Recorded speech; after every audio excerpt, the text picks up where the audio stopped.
Okay, terms to know. Radical. Fancy name for an, I don't know why it's an an. A radical. A fancy name for a, I was going to say a root, but a root. So square root of 5 is a radical. Cube root of, what was the one on the test? I don't know, I'll just make stuff up. 125, something like that. Yeah? A radical? Okay, so it could be cube roots, fourth roots, fifth roots, all those roots. Okay, so perfect squares, a number that has a, like, what makes it a perfect square, I guess? Yeah, a whole number square root. So what would be a perfect square? I told you to memorize this last time. Yeah, 25 is a perfect square. What else? 4. What? 121? Okay, you said 21. 121. Perfect. Okay, so radicals are made up of 2 parts, the radicand and the index. So the radicand is the number inside the root sign. The index is the number outside the root sign. So that is the index, this little n, and the radicand is the one that's inside. Make sense? Okay. So we're going to write each statement in radical form. So how would I write the 5th root of 65? So radical form means it's got this little thing there. If it's a 5th root, then that means the index is 5. So you put a little 5 there, a little superscript. And then what goes inside? 65 goes inside. The cube root of 4. So we put the little radical sign. What goes outside? A 3 for cube. And then what goes inside? 4. Okay, so far so good. The 26th root of 42. Holy. So put the radical sign. 26 goes outside. Don't make a big 26. Whatever you do, there should be small superscript, right? And then 42 is big. So some of you that have, like I was saying about the messy writing, I see this all the time. For instance, for a cube root, I see people going like this. That is not the same thing. This 3 has to be a superscript little number up there, okay? I cannot accept that as an answer as a cube root. Okay, so now we're going to go backwards and write a statement to represent the radical. So what would that be there? I can't. Yeah, the square root of 102. Very good. Who would like to take on B? The 7th root of 51. Very good. And yeah, so everybody understands the terminology, I hope. Yes? Okay. Good. Okay, we'll move on. So now we're going to make some connections here between square root and cube root. So we're going to show 3 as a square root. Can anybody give me the answer?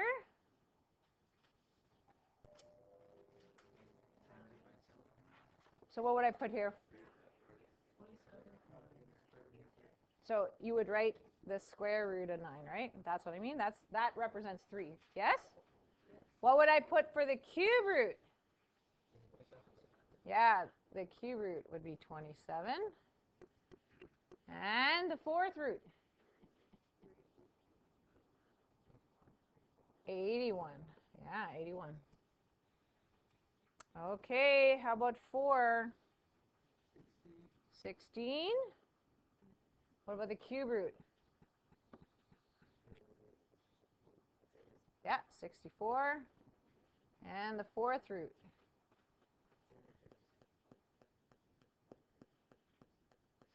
$256. I have to actually do the math here. Yeah, 256. I would say you're right. Very good. Okay, what about 5? Square root of 25. Cube root 125. And then fourth root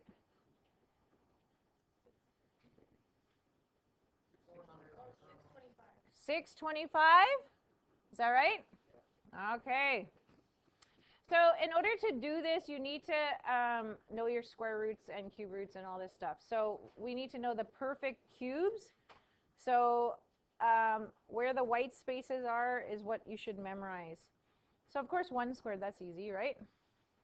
1, 1, 1. Why do I even have that up there? That seems a little ridiculous. However, 1 to the power 4, some people like to say it's 4. It's not. Okay, what's 2 squared? What's 2 cubed? What's 2 to the power 4?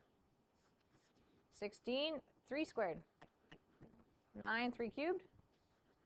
27. And then 81. So they're pretty much saying you don't only need to know the fourth roots up to, or the perfect fourths up to 3. So that's not too bad, like really. Okay, now for squares, 4 squared is 16, and the cube is 64. And for 25, oh, sorry, I said the answer, 25. And then the cube is 125.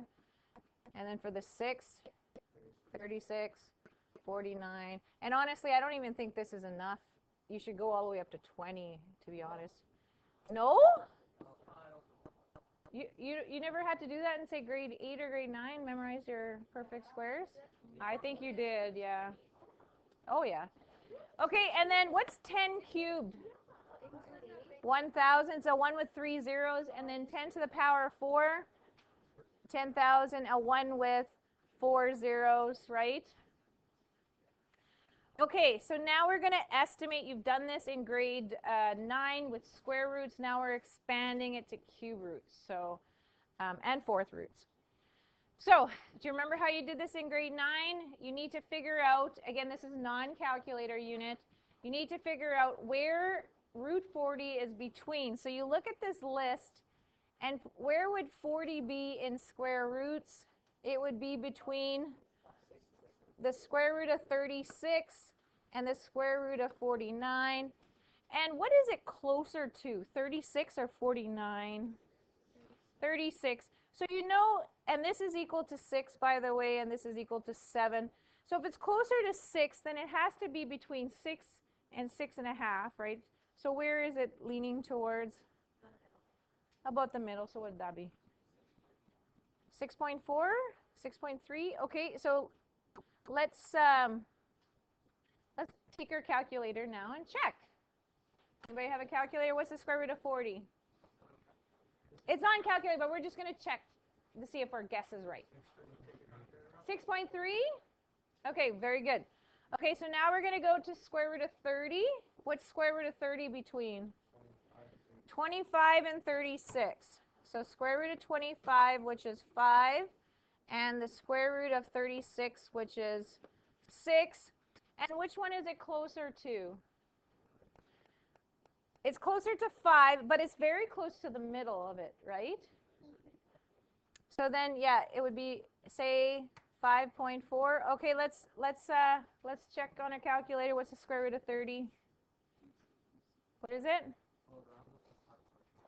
It rounds up to 5.5.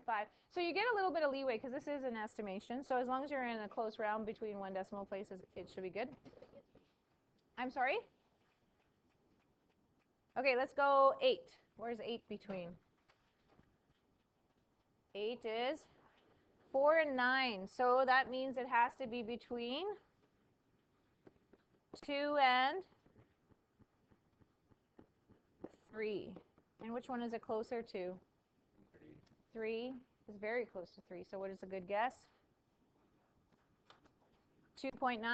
Okay, let's check. 2.8. 2.84? Is that what you said? No. You're supposed to do the square root of 8. That's what I'm looking for.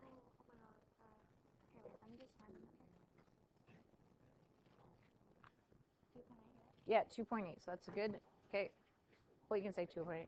Okay, so now we're getting into the cube roots. So don't get confused. Now we're in cube roots. We should be looking, so 30. Cube root is this one. Where's 30 between? 27 and 64. So cube root, and again, don't forget the little 3 for cube root, otherwise you mean a square root of 27 and the cube root of 64, which equals, that is between 3 and 4. And which one is it closer to? Closer to 3, so 3.2. Okay, so let's do 3.2. Do you know how to find the cube root on your graphing calculator? It's in the math function. So go second math. Do you see where math is? Right there. Sorry. Second math, and I'm pressing the wrong one. Sorry, it's in math, not second math. And then it's number 4. Do you see that's the cube root? Yes? And then 30, we get 3.1. So we're a little bit up close, but that's okay. Okay, cube root of 260. Well, we didn't go high enough, did we? Does anybody know what 6 cubed is? 216. Does anybody know what 7 cubed is? We did that on the test. I'm sorry? 343. Yeah, 343. Very good. Okay, so let's split this up. This would be between the cube root of 216, which is 6, and the cube root of 343, which is 7. So it's about, what, 44 to 216 and 83 to there. So it's on the, so what would be a good one? Huh? 6 point what? 3 or 4? What do you want to go with? 6.3? Okay, let's try it. What's the cube root of 260? You go to math again. And then number 4, 260. 6.4. It's 6.3 rounded to 6.4. So good. Excellent. Okay, 4th root of 17. 4th root of 17. 4th root of 17. We did go high enough. 4th root of 16 is 2. 4th root of 81. There's not even any point of writing it down. Is almost. So what is a good estimate? 2.1. Okay, now how do you do 4th root on your calculator? If you go to math, there is a function that is x. It looks like this. X, like that. So what you have to do is you need to put the number first. So you need to put the 4 first, then go to math and select that number 5. And it automatically puts it in there. And then, what were we doing, 17? 2.03. So again, acceptable. Okay, and then what about 30? Yeah, it's the same one. So 4th root of 16, which is 2. 4th root of 81, which is 3. So you're saying about 2.3? Okay, can anybody find the 4th root of 30 for me? Yeah, 2.3. Very good. Okay, let's do this table now. Find the exact value or estimate the approximate value of each radical. State whether the value is exact or opposite, or approximate, sorry. Does everybody understand what exact means? So not rounded or truncated. So when so if you put the square root of 2 in your calculator and you copy every single digit your calculator tells you, is that exact or approximate? Approximate. It's approximate. Because your calculator can only do 10 digits or 11 digits, and it's going on forever. Does anybody remember what kind of number that is that goes on forever and doesn't have a pattern to it? Pi is a number like that, but it's not what the number's called. Huh? I don't know. Rational? Yeah, it's a non-terminating, non-repeating decimal. What is that number called? Irrational. Irrational. Yes. Irrational. Nobody remembers that from grade 9? Okay. Okay. Do you guys want to start ahead on this? Do you know how to do this? You start ahead. You start ahead, okay? All right, let's do this. The value of square root of 16. 4, is that exact or approximate?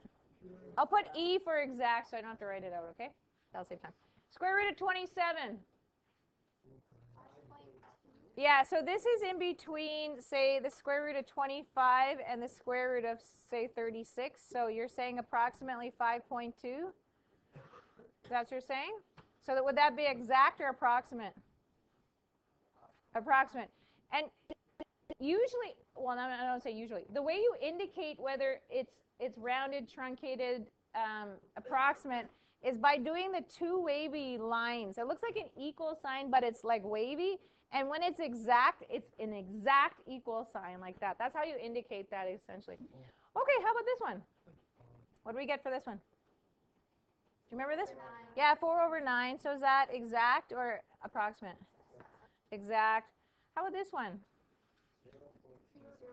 0.8, yeah. And so that is that exact? Yeah.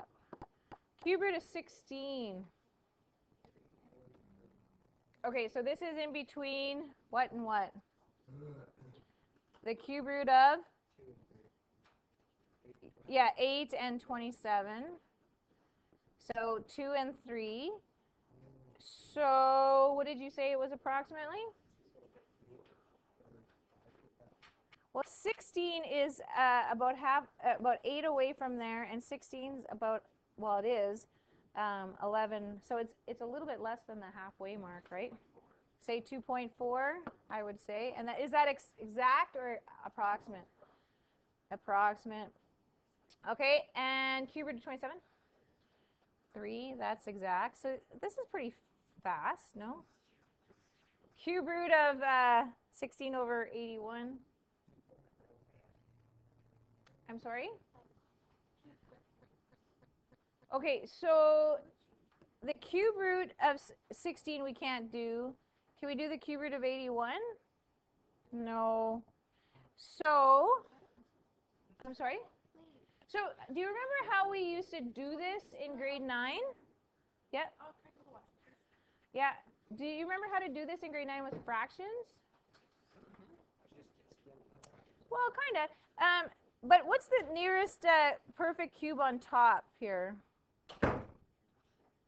Oh, yeah, well, you could say that. But say it's closer to root 8, say. Yeah? And then this one is approximately, what's the nearest perfect cube for 81? Yeah, probably 64 is the closest one. So this is 2 on top, right? And what's this on the bottom? 4. So what did you get as your approximate? 2.5. No, you should get a decimal. Like I'm getting like 1/2 approximately, right? By guessing. So now I'm curious, what is the cube root of 16/81? Well, it should be, right? What times what gives you that, right? So let's see. Whoops, I keep on doing math. 4.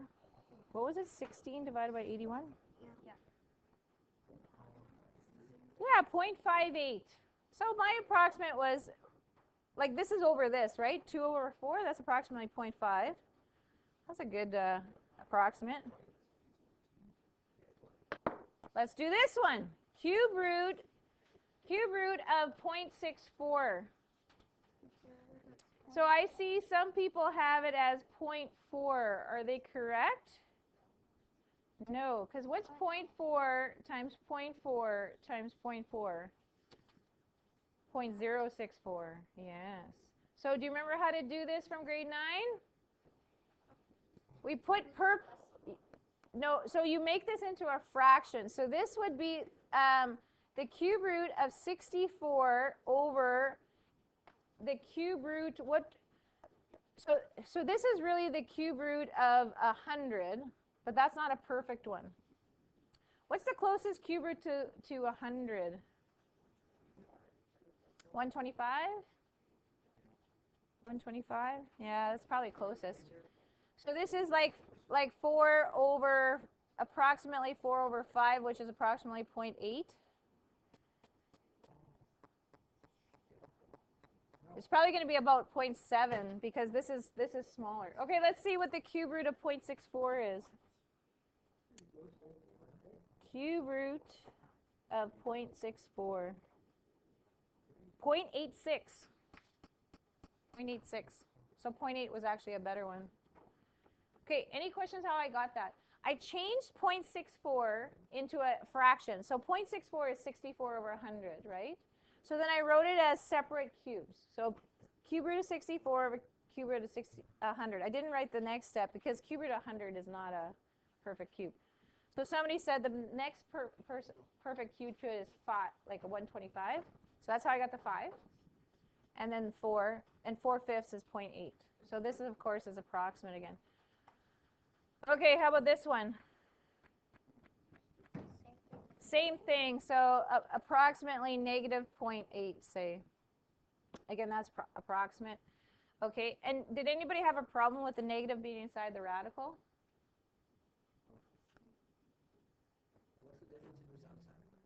Okay. Okay, right. Okay, how about the 4th root of 16? 2, which is exact. The 4th root of 27. 2 point something. 2 point what? 2.2? 2.3? Okay, can anybody tell me what it is? See how close we are? Or I can just do it myself.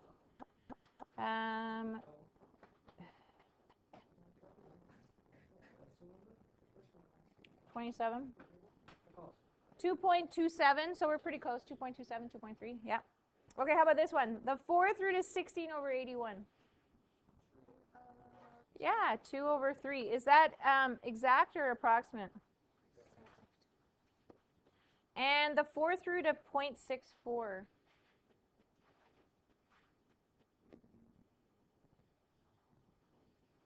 I'm just going to do this ahead of time. So.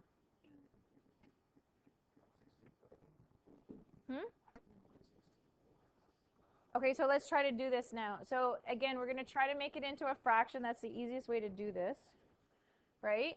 So this would be the 4th root of 64 over the 4th root of what? 100. Yes? Okay, what's the nearest 4th root to 64? Yeah, I guess 81, hey? So 81 would go to 3, and then the closest one to 100, huh? For 4th root? 81, yeah, I guess so, 81. Again, so it's a little bit more. So if I were to go a little bit more, let's just say 4, so it's 0.75 or 0.7. Again, we're doing it, and the answer actually is 0.89, so pretty close. Pretty close. That's approximate. Again, with the estimation, you just have to be around it, right? How can you tell if the value of a radical is rational number or not? What makes it rational or irrational?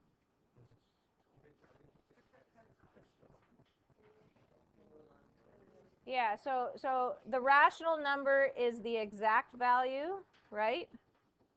Yes? And not, or irrational, is the approximate, right? Yes?